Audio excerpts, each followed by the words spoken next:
lot of wind today. Actually might be too much wind for this little guy. This guy really zooms pretty fast. It's technically a zero wind kite, which means that it doesn't actually need any wind at all. If you can move, you have to, actually move to keep the kite in the air when there isn't any wind, but it doesn't need much at all. And in fact, I found that it can fly really well in about a 10-mile-an-hour wind. That's almost too much. Like 5 to 7 is really good. And today we're getting gusts north of 20 miles an hour. And I feel like the wind that's blowing right now is probably north of 10. So I'm probably going to spend a lot of time actually running into the wind instead of running away from the wind, because that'll end up creating less force on this kite to help keep it under control. So you'll kind of see as I'm flying, I'm actually going to be walking a lot and moving a lot as I go. So let's go ahead and we're just going to pull it up a little bit, give it a little tug. There it goes. All right, so now we're in the air. We're kind of getting a feel for it.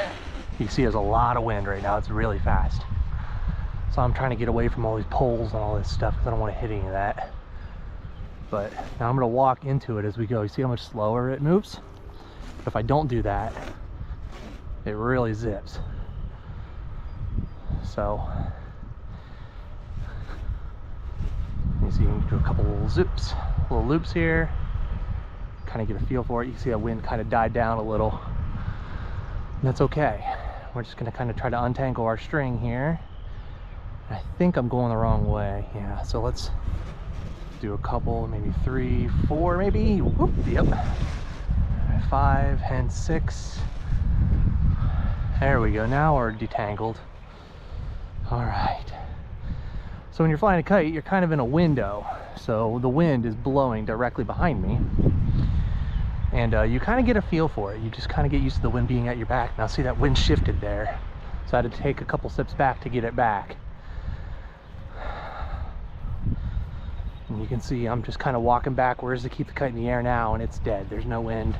Had to come over here. But anyway, so you're trying to keep the wind kind of at your back as much as you can, and just kind of get a feel for, what the wind is doing that day, what direction it tends to be blowing in, and all that. So I'm just kind of killing time right now walking forward so I'm not so far away from my truck when I'm done.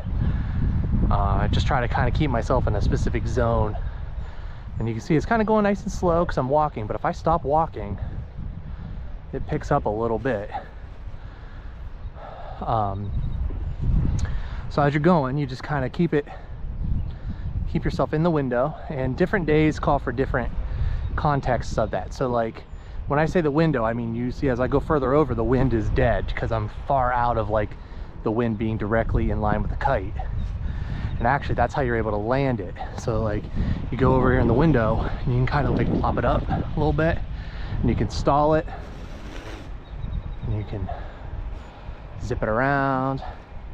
But if I wanted to say land this kite, I can wait for the wind to be kind of an appropriate amount of speed, fly it out of the window, and then just kind of walk into it and plop it right down, and then a little tug and I'm back in the air.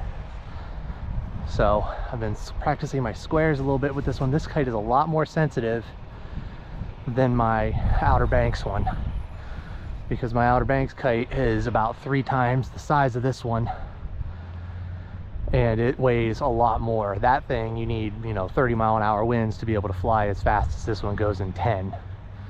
And in this wind, these conditions right now, I can't even keep that kite in the air without a lot of effort. But this guy, it's really sensitive, it's really light, and it can fly in whatever conditions I tell it to, as long as I want to work hard enough to keep in the air. And you can see I'm just kind of walking toward it. That slows it down a little bit, and you can get some pretty neat stalls. And I got a little gust there, so we'll make it zip around a couple times. Just have some fun with that. Give a little tug there. There we go. So we're gonna do a stall. See how it's dead in the air? It kind of looks like it's floating. And then we pull back, it comes up in the air.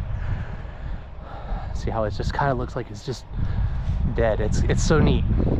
So you can fly across, walk toward it. And if there's not too much wind and you're not too tight into the window, you can make it just look like it's just floating in the air, not actually doing anything, even though it's flying. Now the wind's blowing pretty hard right now, so it's kind of scary for me to be in the window with this kite because it's too sensitive. You see how fast it's zipping. You see how quickly I cut across that window. But if I go off to the side, I can fly it at a much more manageable speed. But that same loop right here is kind of scary. And too much wind for this kite, really. And if I'm not careful, this kite, the way it's built, all of the framing on it is assembled in a way that it'll pop apart, it'll break apart before it'll actually break any of the parts. So oftentimes I'll be flying this kite and I'll have to land it just because I'll notice that one of the bars that run across the spanners that actually hold the kite open popped out of alignment or something because a gust of wind hit it and popped it out. And like I said, whenever it's time to land, you just kind of fly over in the window and then you give it a little zip. Here, let's try that again. There we go. Now look, I overdid it that time and it pushed down on itself, and some people can pop that thing out and get it in the right spot to get it back in the air, and I've done it before, but this kite is so small and so delicate. I'm afraid of jerking on it too much because I'm afraid I'll break one of the bars. And it's just so easy. It's so delicate of a kite that I just don't want to break it. I got myself all tangled up here. All right, so get that off of my foot. Goodness gracious. There we go. Okay, so we're gonna leave that there. It's kind of pointing in a weird angle. If I hurry and I get back here, I can grab the strings. I always remember right is red and left is blue. For prism kites, at least, you know, I've got two of them and all of them seem to line up with that. So I'm just gonna kind of pull in the blue to get it lined up, get a little pop, and we're in the air again. Nice and easy. See how slow that is? I love that. And those low wind conditions like that are where you really start to learn some of the cool tricks that you can do with these things, because you get a lot more control over what the kite's doing, and you can like bring it way high up in the window and kind of make it like spin weird, and like, you know, there's some pretty crazy stuff. I've seen people fly these kites into a lake and pull them out of the water, and like some of the competition level stalls, whoop, almost lost it there, where people can stall it and it just kind of floats across horizontally or all the way across the window. And like, there's just some really neat stuff that people can do with these that I can't do yet. I haven't really tried to learn too much yet, to be honest. It's just, I've had enough fun just keeping the thing in the air. See, there's a pretty decent stall.